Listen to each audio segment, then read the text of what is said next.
26 બેઠકોમાંથી 10 બેઠક લાગે છે કે કોંગ્રેસને આ વખતે મળશે તમારા એનાલિસ્ટ પ્રમાણે? ચોક્કસ 10 સીટમાં ફાઇટ છે. ચોક્કસ મળવી ના મળવી પછીની વાત છે. જે 5 વોટની ગણતરીથી ચાલતા હોય ત્યાં ક્યાંય કોંગ્રેસ ફાઇટમાં જ નહોતી નજર આવતી. એના બદલે આજે 10 સીટમાં કોંગ્રેસ સીધી ફાઇટમાં નજર આવી રહી છે. એમાં ખ્યાલ મુજબ 4 સીટ તો સીધી પરિણામલક્ષી છે કોંગ્રેસ માટે, કે આણંદ, બનાસકાંઠા, સુરેન્દ્રનગર, જામનગર, આ 4 સીટ તો કોંગ્રેસની ફેવરમાં બાકી છે. ભાઈ જે કે છે 10માં, અને બાકીની જે 6 છે, પાટણ, ભરૂચ, વલસાડ, રાજકોટ, અમરેલી અને કચ્છ, એમ કરીને 10 સીટ ચોક્કસ ફાઇટમાં છે અને કંઈ પણ થઈ શકે છે. હું માનું છું ત્યાં સુધી. પણ આપણે જોયું, આપણે આગળના વક્તાઓએ વાત કરી, ઘણી બધી વાતો છે કે વિકાસની વાતો, બીજેપીની ઘણી બધી પ્લસ પોઈન્ટ છે આપણે જોયા છે. કાર્ય એના ઘણા બધા, વિકાસની વાતો છે, વિદેશની નીતિઓ સારી છે, બીજું ઘણું બધું છે. પણ આ ક્યાંક ને ક્યાંક વિકાસના ફળ. પ્રદ્યુમનસિંહ, આપણે રોકવા માંગીશ, અત્યારે મહત્વના સમાચાર મળી રહ્યા છે તેના ઉપર નજર કરી લઈએ. પ્રદ્યુમનસિંહ, આપની વાત કમ્પ્લીટ કરી શકો છો. હા, ચોક્કસ. જે આપણે અત્યારે વાત કરી મતદાન મશીન ખોટકાનું, આ ટાઈપના પ્રયાસો ક્ષત્રિયોનો જે વિસ્તાર છે ત્યાં જ આ મશીન બગડ્યું છે, ને પણ અડધો કલાક પછી વિચાર કરો કે 7 વાગે જો મતદાનની પ્રક્રિયા શરૂ થઈ હોય ને 7:30 વાગે મશીન બગડી જાય. સરકારની એક ઈચ્છા એવી છે કે ક્ષત્રિય સમાજો કંઈક ગુસ્સો કરીને કંઈક એવું પગલું ભરે કે અન્ય સમાજો એનાથી વિરુદ્ધ થાય, પણ એવું નથી થયું, આજ સુધી નથી થયું. અને મતદાન પણ એના વિસ્તારમાં ઓછું થાય એવા છેલ્લા કક્ષાના પ્રયાસો કરશે. આપણે જોયું હમણાં બીજા તબક્કાના મતદાનમાં, આપણે ક્યારેય નહીં તમે છેલ્લા 10 દિવસ પછી ચૂંટણી પંચે આખરી મતદાનનો જે આંકડો આપ્યો એમાં 6% વેરિએશન તમે જોયું હશે. એટલે એક નવા આશ્ચર્ય થાય એવા એક્શન સરકારના સત્તા પક્ષમાંથી આવી રહ્યા છે.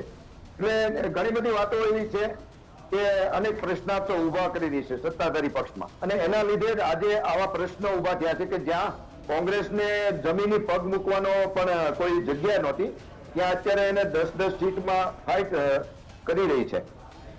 આપણે જોઈએ છીએ કે હિન્દુત્વના નામે ચાલતી પાર્ટી ખરેખર હિન્દુત્વના નામે ચાલે છે, પરંતુ અંદર હિન્દુઓમાં અંદર નવા વાદ વિવાદ વિખવાદ ઉભા કરવા, અંદર હિન્દુઓને ઝઘડા કરાવવા અને નવા પ્રશ્નો ઉભો કરીને એમાંથી પોતાની ખાલી મતદાનની જે જરૂરિયાત છે પૂરી કરવી. આજે આપણે જોઈએ છીએ ક્ષત્રિય સિવાય રઘુવંશી સમાજ છે, માલધારી સમાજ છે, કોળી સમાજ કે પાટીદાર સમાજ, એ ઘણા બધાને અસંતોષ છે અનેક બાબતોમાં. અને બીજી બાજુ જોઈએ તો દેશવ્યાપી જોઈએ તો મહારાષ્ટ્રમાં પણ મરાઠા સમાજને પણ આંદોલન કરી રહ્યું છે. બીજી બાજુ દલિતો છે, એ પણ મહારાષ્ટ્રમાં બિલકુલ વિરુદ્ધ છે, પાર્ટીથી વિરુદ્ધ. જ્યાં એની વંચિત બહુજન અઘાડી પાર્ટી છે, બાબા સાહેબ આંબેડકર સાહેબના પૌત્ર, એ એમના દ્વારાનું છે. એ જ રીતે ક્ષત્રિય આંદોલન યુપીમાં પણ છે, રાજસ્થાનમાં પણ ચાલી રહ્યું છે. એવું જ રીતનું હરિયાણામાં ખેડૂત આંદોલન ચાલી રહ્યું છે.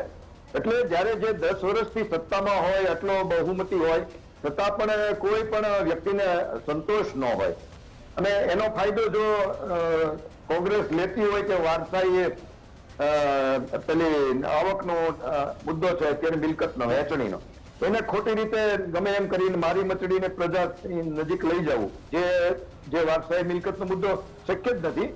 અને વિદેશમાં જે એમના નેતા ખાલી બોલ્યા છે, હવે એને આ રીતના મુદ્દો બનાવો, ગાયો ભેંસોનો મુદ્દો બનાવો, મંગળસૂત્ર જેવી વાત કરવી.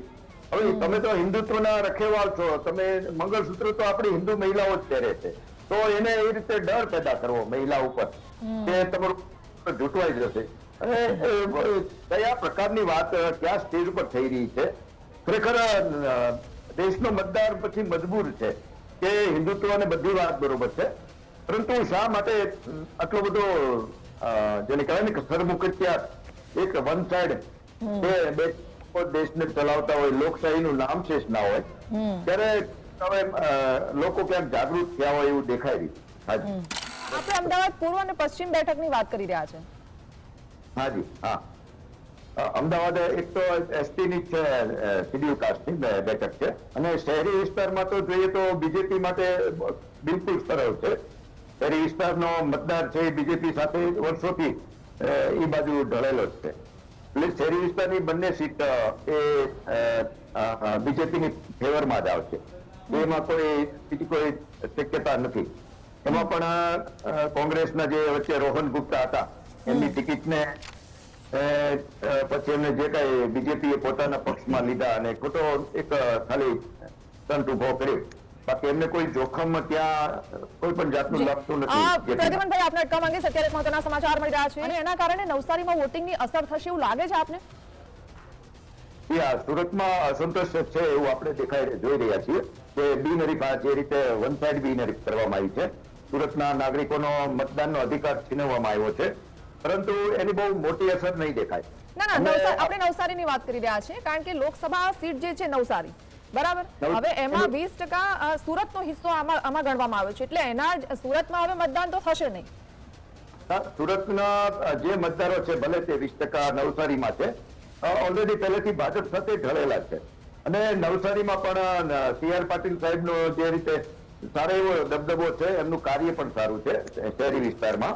એટલે એમનું આખું સંગઠનનું કાર્યકર જે છે, એમની સંગઠનની જે આખી ફોર્મ્યુલા, એના આધારે જ પૂરા ગુજરાતમાં એ સંગઠનનો આખો ફોર્મ્યુલા ચાલી રહી છે પાર્ટીમાં. એટલે ત્યાં CR પાટીલ પોતે બિનહરીફ કેમ ન થઈ શકે એક આશ્ચર્ય છે. એમણે સુરતની સીટમાં આટલી મહેનત કરી તો એ ધારે તો એ પોતે જ ત્યાં બિનહરીફ થઈ શકે, પરંતુ એક નવસારીની સીટ ચોક્કસ 5 લાખ પ્લસની જે લીડમાં છે પાર્ટી કે છે એમાં આવી શકે છે. એક અમદાવાદની અમિત શાહજીની બેઠક અને બરોડાની બેઠક, વડોદરાની બેઠક, આ 3 સીટમાં 5 લાખ પ્લસની જે વાત છે એ ત્યાં એમનો ટાર્ગેટ પૂરો થઈ શકે છે. જનરલી રાજકોટમાં આજ હોય છે આજ બાબતનું, પરંતુ આ વખતે રાજકોટમાં એ 5 લાખ કે પછી પરિણામનું એ બંને બાબતથી વિરુદ્ધ છે વાતાવરણ. હાજી.